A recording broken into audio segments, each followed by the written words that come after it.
আমার হাতে এগুলো কি আর এগুলো আমরা কি খাচ্ছি? তো হ্যালো বন্ধুরা, আবারও চলে এসেছি নতুন একটা ভিডিও নিয়ে। তো আজ আমরা করব হচ্ছে লেবু মাখা। আর আমার কিন্তু এখানে লেবুগুলো কাটা হয়েও গেছে। আর এখন কিন্তু আমি লেবুর পিছনে কাঠি গুঁজে নেব। তোমরা দেখতেই পাচ্ছ যে কিভাবে কাঠিটা গুঁজে দিলাম।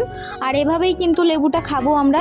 আর সেম পদ্ধতিতে কিন্তু আরেকটা লেবুর পিছনেও আমরা কাঠি গুঁজে নিচ্ছি। তো আমাদের লেবুর পিছনে কাঠি গজা হয়ে গেছে। আর এগুলো কিন্তু লেবুর পিনিক করেছি আমরা। আর এখানে কিন্তু লঙ্কা লবণ আমার রেডি। আর এবারে কিন্তু লবণ আর লঙ্কার গুঁড়োটা আমি মিশিয়ে নিচ্ছি, যেহেতু এতে লেবুটা মাখাতে হবে। আর তোমরা দেখতেই পাচ্ছ যে লেবু আর লঙ্কাটা কিভাবে মাখাচ্ছি, তোমরা দেখতেই পাচ্ছ। আর এখন থেকেই দেখতে কতটা লোভনীয় লাগছে না, আর খেতে যে কতটা ভালো হবে সেটা আমি বুঝতেই পাচ্ছি। তো এখানে দেখো আমার কিন্তু মাখানো কমপ্লিট হয়ে গেছে। এবারে কিন্তু খেয়ে দেখার পালা। তো চলো লেবুটা খাওয়া যাক, দেখি কেমন হয়েছে, কেমন কি টেস্ট।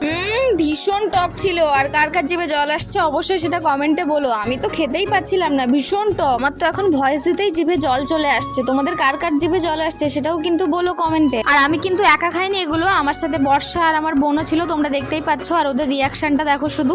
তো তোমাদের ভিডিওটা কেমন লাগলো অবশ্যই জানিও। আজকের মতো সবাইকে টাটা।